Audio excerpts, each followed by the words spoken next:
Welcome to my channel. Today we will know about NASA Moon missions. NASA ने चांद पर कई मिशनों में भाग लिया है जो चांद पर किए गए हैं।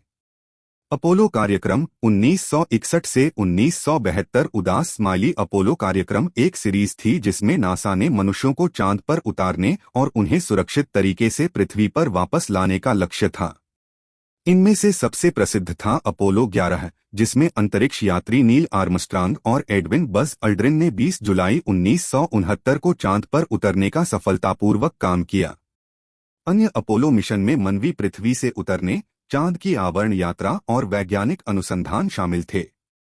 रेंजर मिशन 1961 से 1965 उदास स्माइली रेंजर श्रृंगार की सीरीज रोबोटिक अंतरिक्ष यानें थीं जिनका उद्देश्य चांद की सतह की करीब से तस्वीरें कैप्चर करना था।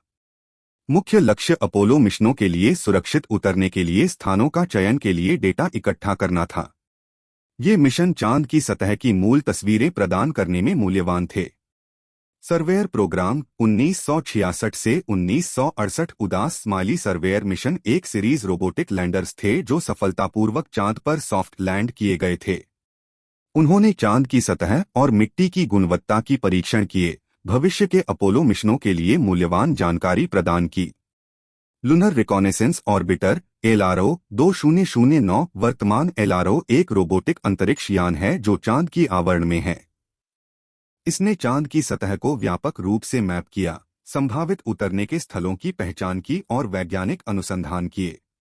LCROC 2009 उदास smiley lunar crater observation and sensing satellite LCROC mission का उद्देश्य चांद पर पानी की बर्फ की खोज करना था। इसने चांद की सतह पर प्रभाव किया और प्राप्त डिब्रिस के प्यूम को पानी के संकेतों के लिए जांचा। आर्टेमिस प्रोग्राम चल रहा है। नासा का आर्टेमिस प्रोग्राम मनुष्यों को 2020 के दशक में चांद पर वापस लाने का उद्देश्य रखता है, जिसमें पहली महिला और अगले पुरुष को चांद पर उतारने का मकसद है। इस प्रोग्राम का लक्ष्य चांद पर स्थायी मानव उपस्थिति स्थापित करना है और भविष्य में मंगल ग्रह की यात्राओं के लिए एक कदम की तरह काम करना है। वाइपर आगामी वॉलेटाइल्स इन्वेस्टिगेटिंग पोलर रोवर वाइपर एक प्लान्ड मिशन है जो चांद की ध्रुवीय भागों के परमानेंट छायांकित क्षेत्रों का अन्वेषण करने के लिए डिजाइन किया गया है। वाइपर चांद की सतह पर पानी की बर्फ और अन्य संसाधनों की जांच करेगा जो भविष्य में काम आ सकते हैं। ये कुछ उदाहरण हैं नासा के चांद पर अन्वेषण में उनकी बेहद महत्वपूर्ण भूमिका की। नासा चांद की जियोलॉजी, सतही विशेषताएं, संसाधनों और वैज्ञानिक खोज और भविष्य के अन्वेषण की संभावना को गहराई से समझने के लिए जारी रखता है। नासा के चांद पर मिशनों की नवीनतम जानकारी के लिए मैं अधिकृत नासा वेबसाइट या प्रतिष्ठित अंतरिक्ष समाचार स्रोतों का दौरा करने की सलाह दूंगा। Thanks for watching. Please like and subscribe.